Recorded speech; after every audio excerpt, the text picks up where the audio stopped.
विश्व वानिकी दिवस है। पूरे विश्व में पेड़ों के संरक्षण के लिए, पेड़ों को बचाने के लिए 21 मार्च को वर्ल्ड फॉरेस्ट डे मनाया जाता है। ठीक है, ये वर्ष 1971 ईस्वी से शुरुआत किया गया। और विश्व वानिकी दिवस का उद्देश्य क्या है कि हम पेड़ों को ज्यादा से ज्यादा कैसे संरक्षित करें, पेड़ों को ज्यादा से ज्यादा कैसे बचाएं, क्योंकि मानव अपने विकास के लिए लगातार पेड़ों की कटाई कर रहे हैं। लगातार औद्योगिक विकास के लिए, लगातार इंफ्रास्ट्रक्चर के लिए हम कहाँ पेड़ों की अंधाधुंध कटाई कर देते हैं, जिससे पेड़ हमारे धरती पर पेड़ों की संख्या घट रही है, पेड़ों की संख्या घट रही है।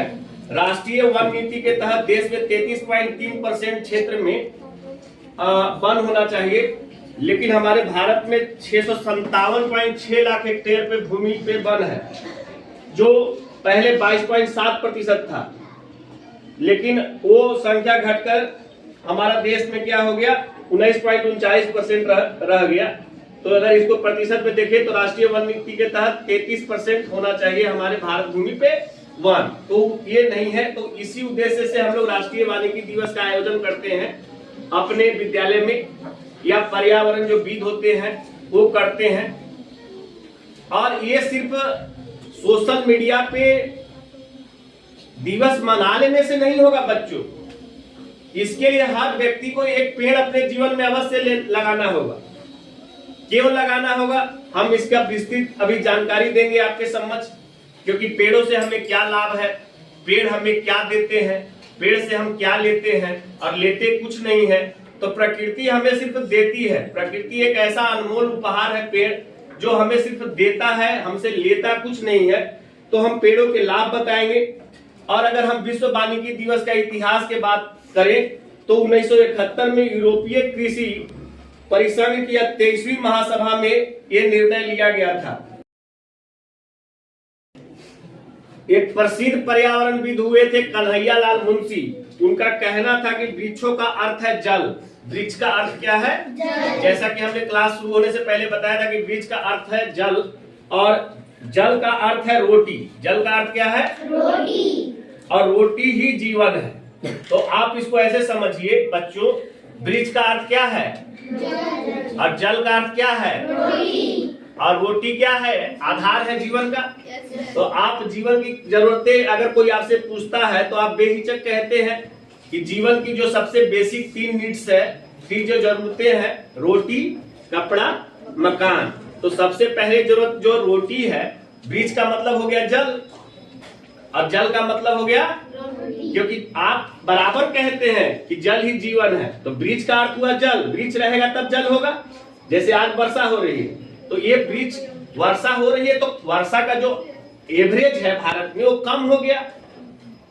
अब वर्षा पेड़ तो अत्यधिक है नहीं, तो वनों के लाभ, तो आज हम इस पे चर्चा करने वाले हैं वनों के लाभ। तो वन का लाभ है,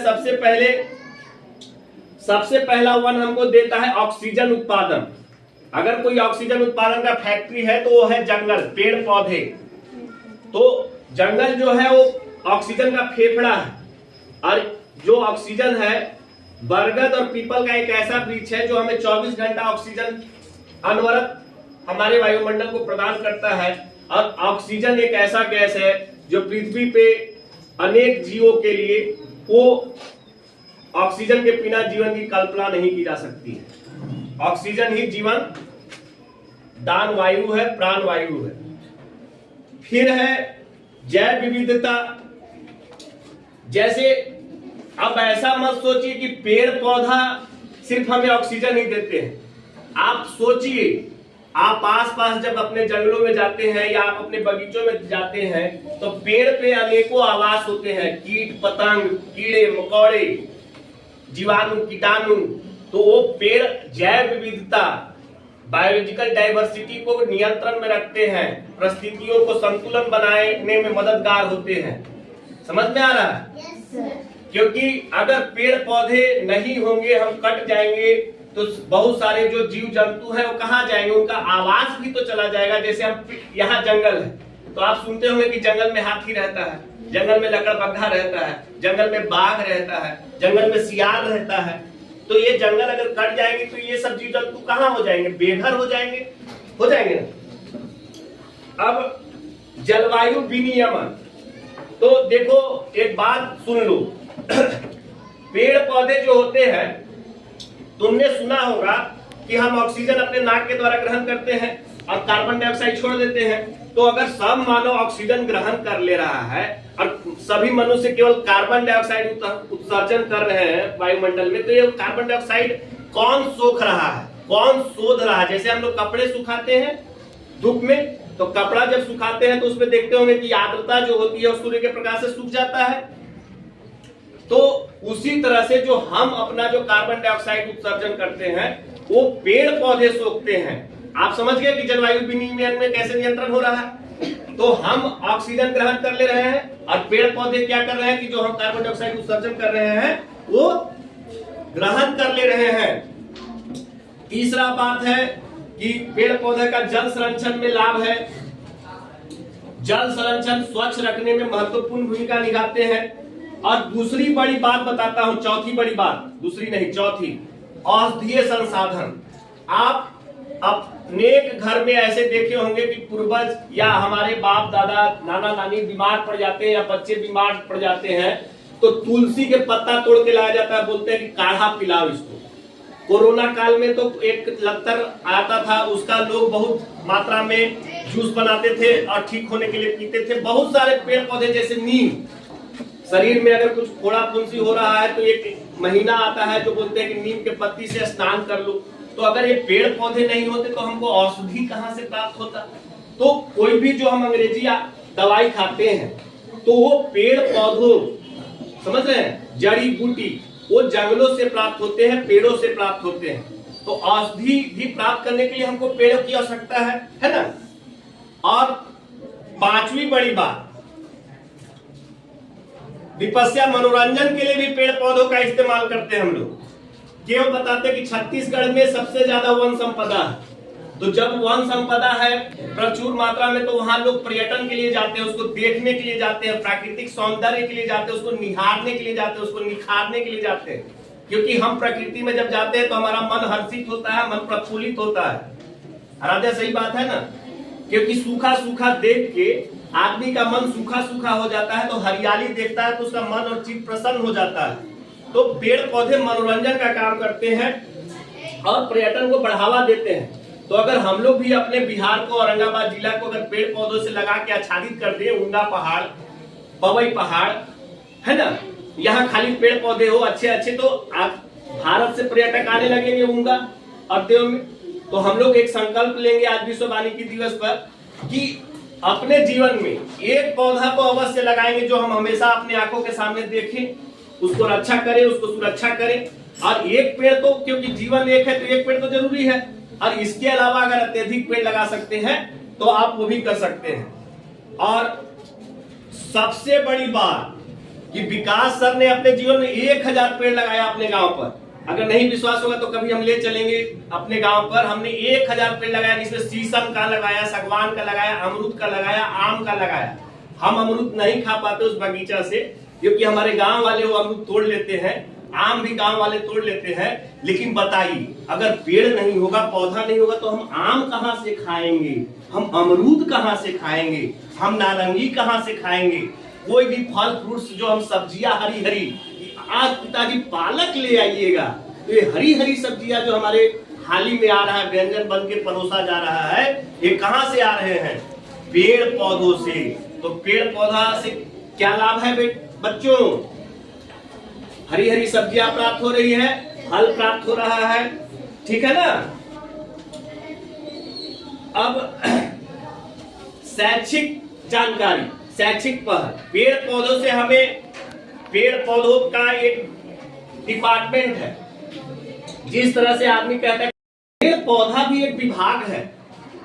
आपको बहुत सारे पेड़ों के पास ले जाया जाएगा और इनसे पूछा जाएगा कि इसका नाम बताइए, दिपस्या लिपस्या, तो आप नहीं बता पाइएगा कि ये कौन सी प्रजाति का पेड़ है। तो इसके जो वैज्ञानिक होते हैं वो अध्ययन करते हैं कि इसका नाम क्या है, इसका कुल उपयोगिता को समझे होंगे। तो मैं एक जन जागरण, इस विद्यालय क्या होता है, समाज का आईना होता है। विद्यालय एक आईना दिखाने का काम करता है, समाज में जागरूकता फैलाने का काम करते हैं। भविष्य के जिस तरह से आप निधि है, उसी तरह से पेड़ पौधे पर्यावरण के असली निधि हैं। समझ गए? जिस तरह से मैं आपको कहता हूं कि कल के आप भविष्य है, कल के सुनहरे भविष्य है, कल आप पे भविष्य की क्या हुआ है, तो उसी तरह से पर्यावरण जो है वो पर्यावरण का निधि पेड़ पौधे हमारे। तो आपको ये सोचना है कि कोई पेड़ काटे तो चिपक जाना है उससे। देश में चिपको आंदोलन हुआ था 1970 के दशक में, ये हंसने वाली बात नहीं है। 1970 के दशक में चिपको आंदोलन चला था। जिस आपको जागरूक करने के लिए, आपको अवेयरनेस करने के लिए हमने एक अच्छा स्थापित किया। बहुत अच्छा लगा हमको, क्योंकि आपने धैर्य पूर्वक सुना। अब आपकी बारी है। मैं अपने ज्ञान और विवेक के अनुसार, मैं अपने रिसर्च के अनुसार आपको विश्व बालिका दिवस पर मैंने आपको 21 मार्च को ये जानकारी दिया। बच्चे आप भी अपने घर पे जाएं, पेड़ पौधों के महत्व और लाभ के बारे में चर्चा करें, अपने पिताजी को प्रेरित करें, अपने माँ को प्रेरित करें, अपने समाज को प्रेरित करें। आपके घर में आसपास शहर में रहते हैं, आप कहिएगा कि जगह नहीं है, कहाँ पेड़ लगाए? गमला में पेड़ लगाइए। बैगनवेलिया एक प्रकार का झाड़ी है, उसको लगाइए। बैगनवेलिया का झाड़ी लगाइएगा तो आपके घर में गोराया आएगा। तो बहुत सारी मत काटो मत काटो, वन से ही हमारा जीवन है, वन से हमारे प्राण, मत काटो इनको, इनमें है जान, मत काटो। वन है तो कितनी हरियाली, वरना हो तो सब तो इनको इसको इनमें बसती है जान। मत काटो वन से हमारे जीवन है, वन से हमारे प्राण, मत काटो इनको, इनमें बसती है जान। जंगल छाया सबको देते, सबको दुखों हर लेता, पशु पक्षी को सहारा है देता, उसके बदले कुछ न लेता। पेड़ लगाता तो आज फिर से धरती आबाद हो जाएगी। ठंडी छांव न मिल पाएगी अगर पेड़ नहीं लगाओगे। धन्यवाद।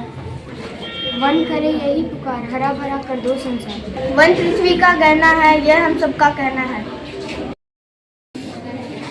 हरे भरे ये पेड़ बड़े, हरदम रहते ये खड़े, बारिश में ये खूब नहाते, ये डाली डाली फूल खिलाते। जब वनों पे होगी रखवाली, तभी पृथ्वी पर होगी हरियाली। कहते हैं सब वेद पुराण, एक पेड़ 10 पुत्र समान। बोलो। पेड़ बचाओगे तो धरती बचेगी, जीवन बचाओगे तो कल बचेगा, पेड़ से ही तो वर्षा होगी,